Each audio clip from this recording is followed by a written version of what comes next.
Le Cameroun est actuellement secoué par un scandale financier d'une ampleur sans précédent au sein de la Caisse nationale de prévoyance sociale, CNPS. Des révélations exposées par le lanceur d'alerte Boris Berthold mettent en lumière une fraude systémique orchestrée au sommet de l'institution. Au centre de cette affaire se trouve Hortense Assim, directrice des finances de la comptabilité DFC, dont la gestion opaque et controversée soulève des graves questions sur la gouvernance de la CNPS. Les premières informations issues des sources internes révèlent que près de 30% des dossiers de prestations sociales seraient frauduleux. Cette arnaque d'une ampleur inédite coûte chaque mois des millions de francs CFA aux contribuables camerounais. Mais ce n'est que la partie visible de l'iceberg.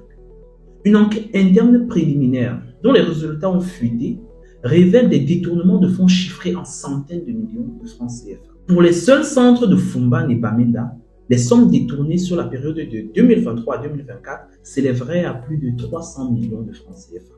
Hortense Assim, au cœur de ce système de fraude, est une figure puissante et controversée.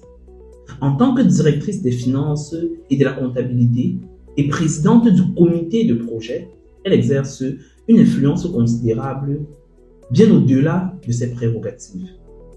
Cette concentration de pouvoir, associée à une gestion opaque, soulève des préoccupations sérieuses sur la gouvernance interne de la CNPS. Les contrôles internes, notamment ceux de la direction de l'audit et du contrôle interne, semblent paralysés face à l'omnipotence de la directrice des finances et de la comptabilité. Les répercussions de cette mauvaise gestion ne se limitent pas aux finances de l'État. Les employés de la CNPS sont également des victimes directes. Primes de performance, 13e mois, primes de recouvrement, tout est instrumentalisé par la DFC pour récompenser les proches et punir les opposants. Cette manipulation des rémunérations a instauré un climat de peur et de favoritisme au sein de l'institution. Face à l'ampleur du scandale, de nombreuses voix s'élèvent pour exiger une enquête approfondie et indépendante. Il est temps que la justice s'empare de ce dossier, déclare un syndicalisme sous couvert d'anonymat. La CNPS ne peut plus fonctionner comme le terrain de jeu d'une poignée d'individus sans scrupules. Ce scandale dépasse les simples considérations financières. Il met en péril la crédibilité entière du système de protection sociale camerounais. Des millions de travailleurs comptent sur cette institution pour assurer leur avenir. Mais elle semble aujourd'hui être exploitée au profit de quelques privilégiés. La CNPS joue un rôle crucial dans la vie de nombreux Camerounais, en assurant des prestations sociales essentielles.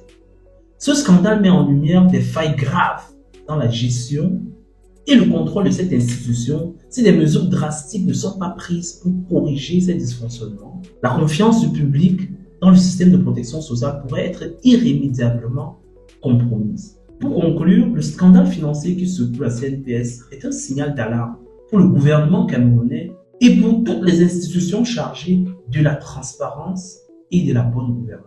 Il est donc impératif que des mesures soient prises pour enquêter et punir les responsables de ces fraudes. La restauration de la confiance de la CNPS est cruciale pour assurer l'avenir des millions de travailleurs camerounais qui dépendent de cette institution pour leur sécurité sociale. Que pensez-vous de cette situation? Quelles mesures devraient être prises pour rétablir la confiance dans la CNPS au Cameroun? Partagez vos avis dans les commentaires et n'oubliez pas de vous abonner à notre chaîne pour ne manquer aucune mise à jour. C'était Aurel Simon pour Griotis TV.